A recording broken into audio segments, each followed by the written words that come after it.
Ich bin von Katzenstein und in diesem Video möchte ich mal ein Ranking machen, und zwar stelle ich euch hier meine Top 10 der mittelalterlichen Helme vor. Zuallererst muss gesagt werden, dass ein Helm ein sehr prägnantes Teil einer Rüstung ist und in erster Linie zum Schutz dienen soll.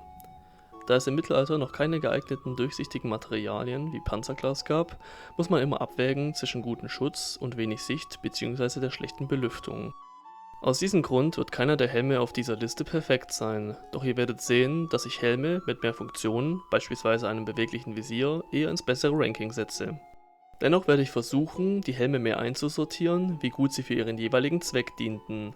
Andernfalls könnte ich die Liste auch einfach anhand einer geraden Zeitlinie führen, denn je später im Mittelalter, desto innovativer waren auch die Helme. Und ganz wichtig noch, dieses Video ist meine eigene Meinung. Wenn ihr eine andere habt, ist das völlig in Ordnung und ihr könnt auch euer eigenes Ranking gerne mal in die Kommentare schreiben. Dann würde ich mal sagen, kommen wir zum Video. Beginnen wir direkt mit einem Helm, der im Frühmittelalter sowie auch im frühen Hochmittelalter genutzt wurde. Die Top 10 ist daher der Nasalhelm. Dieser Helm war für seine Zeit sehr fortgeschritten und hatte eine ähnliche Funktion wie sein Vorgänger, der Spangenhelm.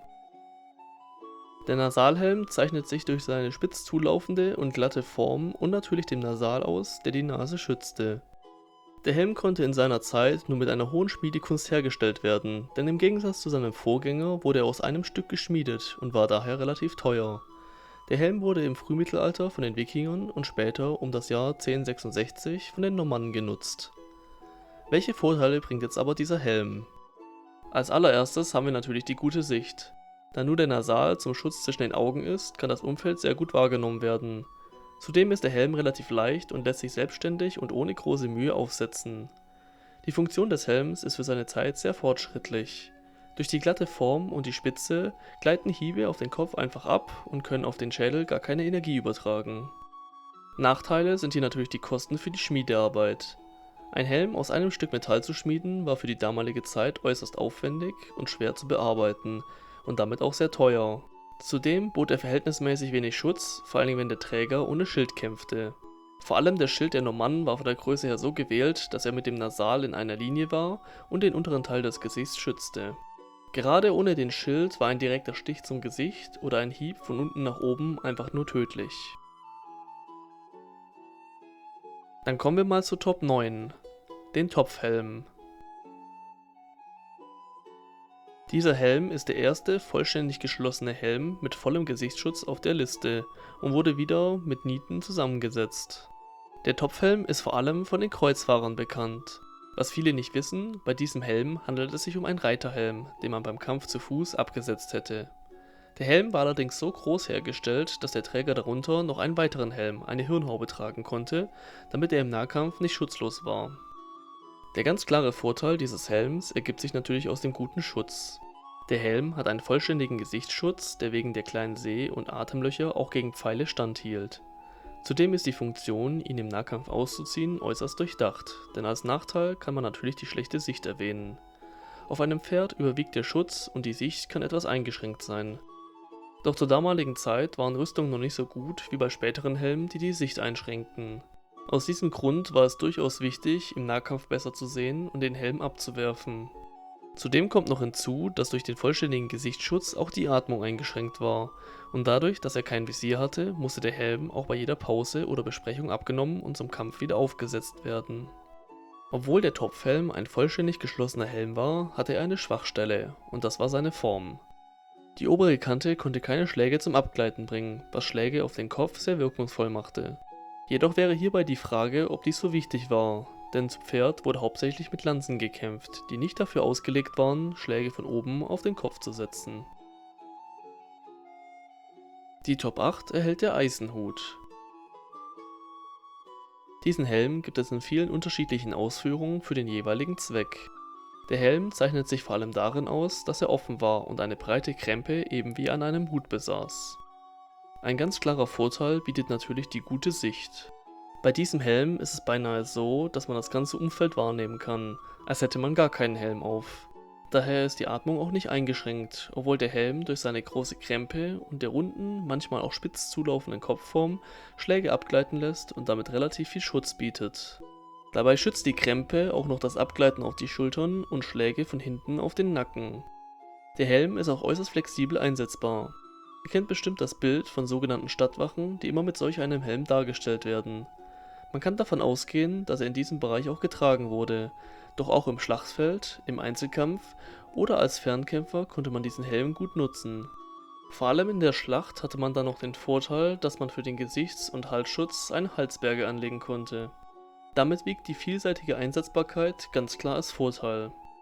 Als Nachteil ist es natürlich der mangelnde Schutz im Gesicht. Auch mit einer Halsberge ist ein direkter Stich in die Augen tödlich und ich würde mit diesem Helm nicht unbedingt in erster Reihe kämpfen. Dann kommen wir mal zu Top 7 und das ist der Kipchak. Dieser ist ebenfalls wieder ein geschlossener Helm, der im Hochmittelalter von östlichen Steppenreitern getragen wurde. Der Helm bietet sehr guten Schutz und ist der erste Helm mit Visier auf dieser Liste. Seine markante Gesichtsmaske soll den Gegner einschüchtern, was sie auch getan hat. Allerdings erfordert die Herstellung einer solchen Maske eine hervorragende Schmiedekunst und daher war der Kipchak ein Helm für die Elite. Ähnlich wie beim Topfhelm eignet er sich wegen seiner geringen Sicht nur als Reiterhelm. Jedoch kann man im Kampf zu Fuß auch das Visier hochziehen und somit mit freiem Sichtfeld kämpfen. Wie man daraus erkennen kann, bietet dieser Helm einen sehr guten Schutz, vor allem gegen Pfeile. Schläge mit Hiebwaffen werden durch seine Form abgleiten, während Stiche auf die Maske eher gestoppt werden und damit nicht in die Sehschlitze rutschen. Das Visier macht ihn flexibler als den Topfhelm, weswegen man ihn auch außerhalb der Schlacht oder für einen kurzen Überblick öffnen kann. Die östlichen Steppenvölker waren in Europa durch Furcht und Schrecken bekannt, weswegen es besonders wichtig war, dass die Maske des Helms ein schauriges Gesicht zeigte, das mit dieser Angst verbunden wurde und den Gegner im besten Fall schon vor dem Kampf zur Aufgabe zwang. Im Kontrast zu den Vorteilen besteht natürlich auch der Nachteil der Sicht im geschlossenen Zustand sowie die schwere Atmung. Zudem ist er wegen der Herstellung äußerst teuer und damit nur der Elite vorbehalten. Die Top 6 ist wieder ein Reiterhelm, wenn nicht sogar der beste existierende Reiterhelm, und zwar der Stechhelm oder auch Froschmaulhelm genannt. Wie der Name Stechhelm schon sagt, ist er fürs Turnier, also für den Tjost ausgelegt und damit ein reiner Sporthelm, der für die reellen Kämpfe nicht genutzt wurde. Der Helm wurde zu Beginn des 15. Jahrhunderts derart für den Turnierkampf perfektioniert, dass er für alles andere unbrauchbar war.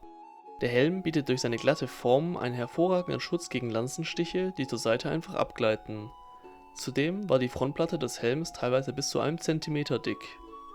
Der Helm sitzt nicht direkt auf dem Kopf des Trägers, sondern wird so befestigt, dass der Kopf im Inneren keinen Kontakt zum Metall hat. Zudem sitzt er direkt an der Rüstung und kann dadurch nicht verrutschen, sodass sein Träger möglichst wenig verletzt wird. Dabei wird auch jede Erschütterung auf das Genick möglichst gemindert. Die Sicht bei diesem Helm ist ziemlich gut, denn er hat einen sehr weiten Sehschlitz, der aber eine Öffnung für Lanzen bietet. Beim Tjost muss sich der Träger kurz vor dem Aufprall nach hinten lehnen, damit der Sehschlitz keine Öffnung bietet und gewährt damit einen optimalen Schutz gegen Lanzen. Scheint so, als ob der Tjost ein sehr sicherer Sport gewesen ist. Die Nachteile dieses Helms bieten natürlich hier das äußerst schwere Gewicht und die schwere Atmung. Außerdem ist der Helm ziemlich teuer in der Herstellung und hat kein Visier zum Öffnen. Drehungen des Kopfes sind bei diesem Helm auch nicht möglich. Wäre es nur die Frage, ob sie nötig sind. Der Helm ist rein für den Turnierkampf ausgelegt, bei dem der Kämpfer nur nach vorne sehen muss. Und dies ist in dem Sinne auch der größte Nachteil, denn für nichts anderes als den Tjost ist dieser Helm zu gebrauchen.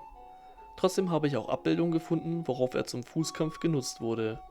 Man muss dazu aber sagen, dass es sich hierbei um Abwandlungen des Helms handelt und die Situation auch eher nach einem abgesprochenen Kampf als einer richtigen Schlacht aussieht. Mit der Top 6 haben wir also jetzt den perfekten Helm zum Reiten rausgefunden. Da das Video sonst äußerst lang wird, mache ich hier einen Cut. Welche Helme unter die Top 5 fallen, stelle ich im nächsten Video vor. Ihr könnt mir ja schon mal in die Kommentare schreiben, was ihr denkt, welche Helme die Top 5 sind oder ob ihr die Top 10 bis 6 anders gerankt hättet. Ich würde mich auf jeden Fall über eure Antwort freuen. Wir sehen uns dann beim nächsten Video.